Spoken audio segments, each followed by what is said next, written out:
लोगों को स्केलिंग में बहुत इशू आता है, उसके बारे में थोड़ा एक्सप्लेन कर देना। देखें, अगर आपने स्केलिंग की तरफ जाना है ना, तो आपने ये डिसीजन कब लेना है, किस पॉइंट के ऊपर लेना है कि आपको लगे कि यार अब मुझे स्केलिंग की तरफ जाना चाहिए। सबसे पहले आपने इस चीज को आइडेंटिफाई करना होता है।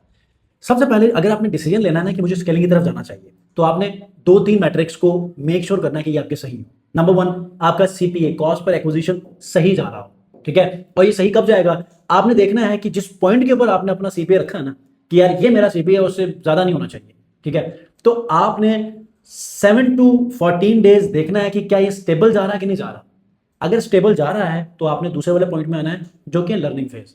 लर्निंग फेज में क्या होता है कि बहुत सारे लोग क्या करते हैं, उसके लर्निंग फेज एग्जिट करने से पहले स्केलिंग का डिसीजन ले रहे होते हैं।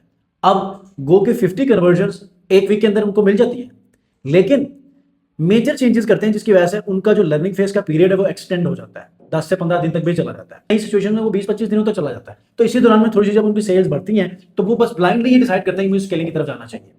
जो तीसरा पॉइंट है, और ये बहुत इंपॉर्टेंट है, फ्रीक्वेंसी। देखिए, फ्रीक्वेंसी 2.5 से अगर आपके ऊपर चली जाती है ना, तो समझ लें कि आपका ऐड हर बंदा बार बार देख रहा है, तो आपको अपनी ऑडियंस को वर्किंग करना चाहिए। तो आपने ये 3 ऐसे मैट्रिक्स हैं कि जिनके ऊपर आपको रिजल्ट्स अगर सही मिल रहे हैं तो ग्रीन सिग्नल है, आप डिसीजन ले सकते हैं स्केलिंग के लिए। अब स्केलिंग का ना अलग से पॉइंट है, मतलब कि स्केलिंग बहुत सारे जो बहुत बड़े ब्रांड्स हैं वो स्केलिंग कैसे करते हैं, आसानी से कर जाते हैं। हम क्यों फेल होते हैं, उनके क्रिएटिव्स इतने जबरदस्त होते हैं कि वो क्रिएटिव्स बायर पर्सोना के हिसाब से डाइवर्सिफाइड क्रिएटिव्स बनाते हैं। वो क्या करते हैं, वैल्यू प्रोवाइड करने वाली वीडियोस अलग बनाते हैं टॉप ऑफ फनल में, मिड ऑफ फनल में वो कुछ टेस्टिमोनियल रिव्यूज अपने काम के बारे में और भी कुछ मजीद 4-5 वेरिएशंस के अंदर वीडियोस बनाते हैं, बॉटम ऑफ फनल के अंदर मजीद कुछ वीडियोस बनाते हैं। तो उनका एक पूरा बल्क एड की फॉर्म में डिस्ट्रीब्यूट होता है, तो मल्टीपल लोगों को मल्टीपल एड नजर आते हैं, तो कन्वर्जन की आसानियां पैदा हो जाती हैं।